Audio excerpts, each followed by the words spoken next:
Ossobuco. Have you got the recipe for it? Yes, you need 2 oxtails, 3 large cans of tomatoes. First of all, you put the oxtails, you chop them up, you know, and you salt and pepper them, roll them in olive oil, put them in a very hot oven, 15 minutes, get them out, add the tomatoes, 2 garlics, crushed, fresh basil, 1 bay leaf. Just leave it very slowly, 5 hours. When they're ready, take them out, add, what would it be, half a kilo of good butter to the tomato, mess about with it till it's just right, maybe a little bit of wine. Serve that with fresh homemade pasta. So what do you prefer, cooking or eating?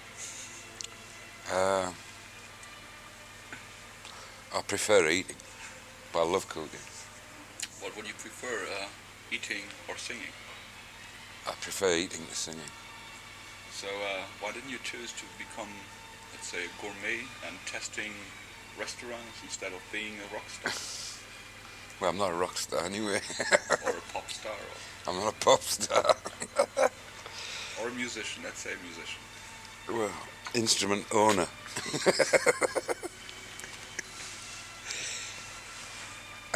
It was very difficult in Middlesbrough in the 1960s to do anything that's got anything to do with food of a reasonable standard. My father had a shop and I would try there to raise the standard of the eating habits of Middlesbrough, but to no success. Hamburgers is what they wanted, so that's what we given. And that's why you became a musician? Yeah, anything to get out of the ice cream business in Middlesbrough. So, but actually, how did it start? Very late. I was 22 when I first picked the guitar up. A friend of mine had a record by a guy called Joe Walsh, and he was in his house, very interested. Strange guitar playing, which I later found out was slide guitar. Just went and bought a guitar, dug myself into the bedroom, and never came out for a year. That's it. Is that a dream come true now? Doing records, not really. filling halls? Or what would your dream be if you had the chance to choose freely, or to? I would be Ferrari's second driver if I had a dream to come true. That's what I would most like to do. The music has been such a long time, and because thankfully we haven't been pop stars, you know, we've always missed the trends. But you're filling halls. Yeah, which is good. It's very nice. Of course, I mean you earn your living through it. Yeah. It could be worse. The songs you write are, to me, let's say it that way, the songs I love best are slow ones, the ballads. And you do quite a lot of ballads. Yeah. So would you say your strengths are the slow ones?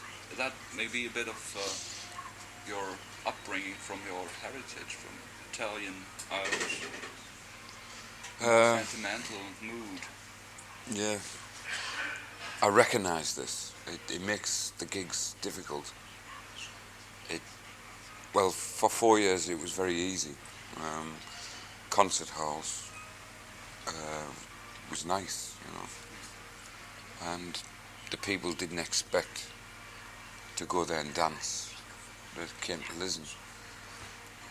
It was always very uncomfortable for me because there's many words. You know, some of the songs are poems, and I often wondered how many of the audience actually understood the words in Germany. You know,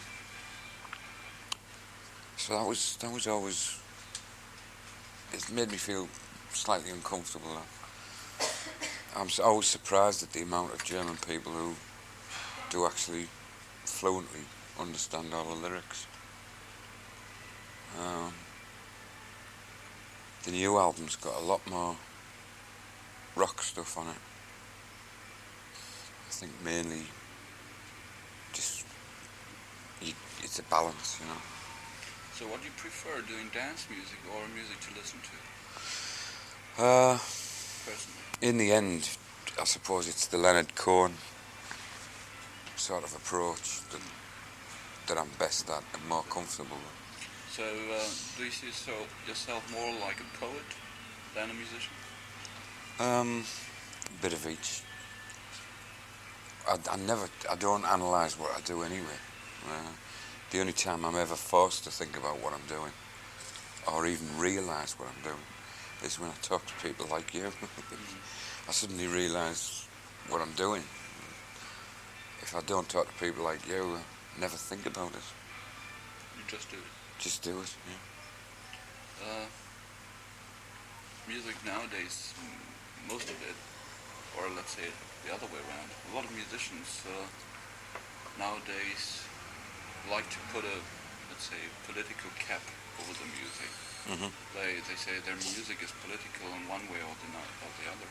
So would you say your music got political approach as well? Not party political, of course. There is politics in it, but only as the correct percentage of ingredient as life, you know. Life isn't politics. I find groups that make politics the entire message very boring. I soon drift off, you know. There's a new song on the album which is about that, which is called I'm Gonna Buy a Hat. And it's about a guy who sat listening to a political forum. And after you've heard 5 minutes, you've heard a lot, really, from both sides. And they ask him what he thinks, and he says, I'm going to buy a hat. He finds it all completely irrelevant to the fact that it's raining outside and he wants a hat. So as you said, your approach is the one like, more or less, Leonard Cohen did. Would you play with the thought of buying a small island in the Greece Islands, settle down there for a while and be just on your own, like an eremit? Well, I've done a lot of that in a place called Formentera, which I've just come from. That's why it's so good. Yeah. I like it there. I don't feel the need to be a hermit, no. In fact, I wouldn't want to be a hermit. I'm too interested in other things, you know. What kind of things? Well, the cooking, I love TV, I love reading, I love current affairs. As an entertainment, not, you know, I don't have a, like I say, I think all politicians are clowns, but I like to watch them. It's good fun. It's good discussing about politics.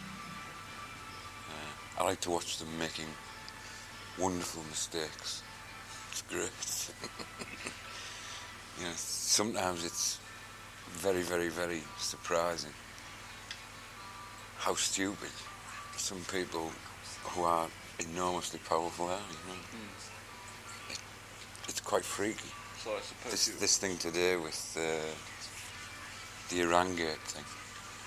So I suppose you're a fan of spitting images. Oh, I love it. Adore it. Yeah. I buy Private Eye every week. Yeah, well, every time it comes in. So what would be your reaction if people of spitting images would do to you what they've done to Genesis? Uh,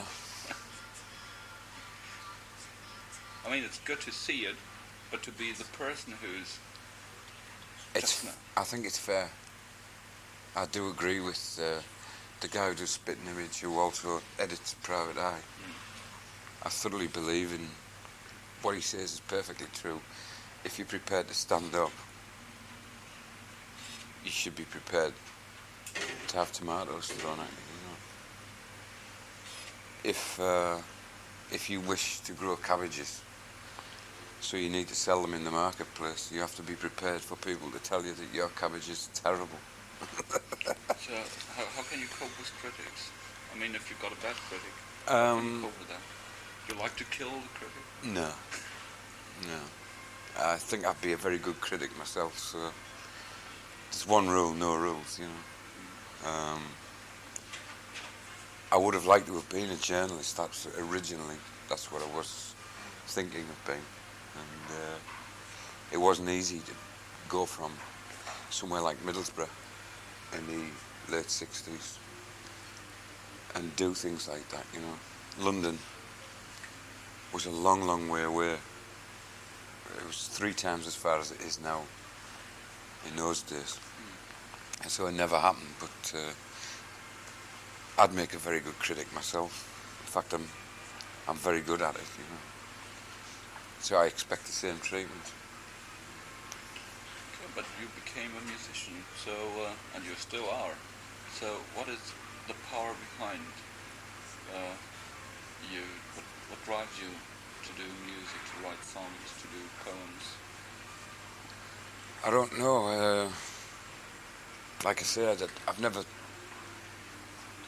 I try to think about it to give some wonderful reply, you know, to a perfectly good question, but I honestly don't know. Really. It's because I did it for 4 or 5 years for nothing, you know, and never ever, even after doing it 3 or 4 years, ever thought that I would actually get money for doing it.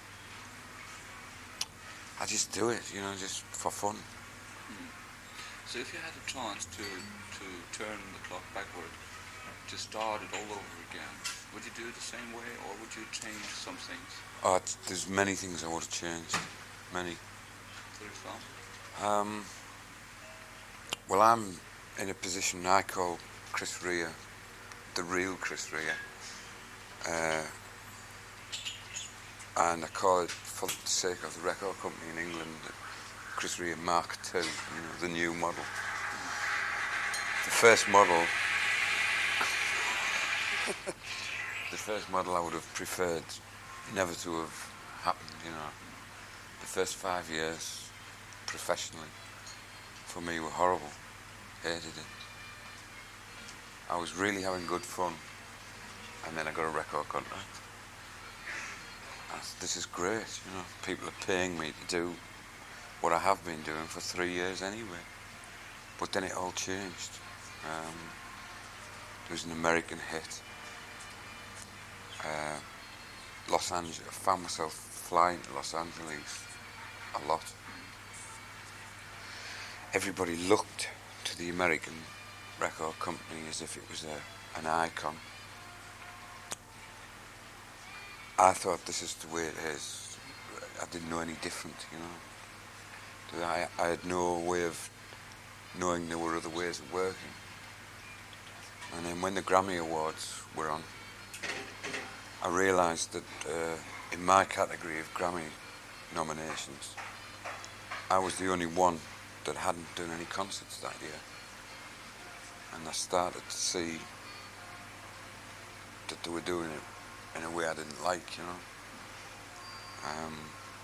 So then began a long fight with the record companies, because I didn't like what they were always doing, you know. In the end, it got so bad that they lost interest. The record sales went virtually to zero. And the Water Sign album was in fact a demo tape made in Montreux in some free time that I took there. The record company said, yeah, okay, we'll release it for contract reasons.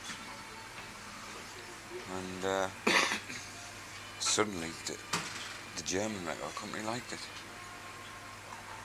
So from that day on I had a chance to start again, because the English record company then was very perplexed that the cheapest album I'd ever made was doing well, you know. And because they always needed a formula, they thought, okay, well that's the formula. Let him do what he wants to do. So thankfully, since then, I've been a very happy man. So do you like touring? I like enough of it to want to do it. There are bits I miss, you know. I find it hard now that I've got a family. I find it very, very pulling. There's a song on the new album called Curse of the Traveller, you know, which is about all that. It applies to a lot of people like yourself who have careers. It's the craving for refuge and the call of the sea, you know. It's almost like some sort of drug addiction, really. I love travelling, but at the same time I equally hate being away from the family. So if you would be on an island, just all on your own, what would the one thing be you miss terribly? Could I take my family? Yeah, of course, everything. I can take everything. I would miss the television. Not the family. Oh no! If I had one thing, only one thing. I would take the family, yeah. And tell them to bring a television. Okay, last question. Would you say that a lot of your living, your career, has to do with the luck of the Irish, or was it hard work? I think the music business. I think most of the artistic stroke creative professions, from journalism to poetry, music, drawing, painting, is backgammon. I think it's completely backgammon. I think you can be the best backgammon player in the world, but there's nothing you can do if you keep throwing a 2 and a 1 and the other guy keeps throwing 5s and 6s doubles. And I've always thought that that's the way it is. I've become very philosophical about it now, you know. It's good because it keeps your feet on the ground. When there is good news, you think. I always say, well, that's a good dice. I never credit myself for it. I think the day I credit myself for success, I deserve to be a failure. You know. So, did you have a date in mind? So you would say, now I stop it, it's finished with music, I'm fed up, and say, thanks, that was it. Oh no. So you could imagine doing music with 70 on stage? I hope so. I really hope so. I've thought of going sideways within the music and other things. Like, I am interested in the food. I would like a restaurant. With music, live music. There are lots of other so many musical things that I've yet to attempt. Different styles of music. Van Morrison and Ry Cooder, to me, are my two men. You never know when the album comes out, if the album comes out, what they're going to be up to, you know. Is it going to be jazz? Is it going to be country blues? Is it going to be blues? What is it? You know, it's great. I would like to reach their position to be able to do that, you know. I don't think I'm in that position yet. What? No. Maybe just a little step too. Well, chronologically, age-wise, I'm 5 or 6 years behind them. musically, age-wise, because I started so late, I'm 10 years behind them, in my estimation. But not maybe in the people's. Who I mean, knows? Waikuda's in Germany is still a secret. Yeah? Yeah. It all, for me, the next step all depends on what happens this year. Because things have naturally got bigger, slowly. It's going to be very interesting to see, because we don't know yet, what we think of stadium touring, 5,000 instead of 2.5. At the moment we think we may not like it. If we don't like it, then we'll move sideways. I certainly wouldn't like to be in a position of some of my friends actually in the business that actually do stadiums and hate them. I suppose that's one of the pluses for not quite being a rock star. So in a way, I'm not as rich as them, but I'm slightly happier. So in a way, you would say you're doing the thing like the wind blows, Yeah. and you're going with the wind. You're coming with the wind, and you're going with the wind. No, I wouldn't say that. I would say if the wind's blowing and I don't like it, I get off the boat. So Take a meal. thank you very much for the interview. It's a pleasure.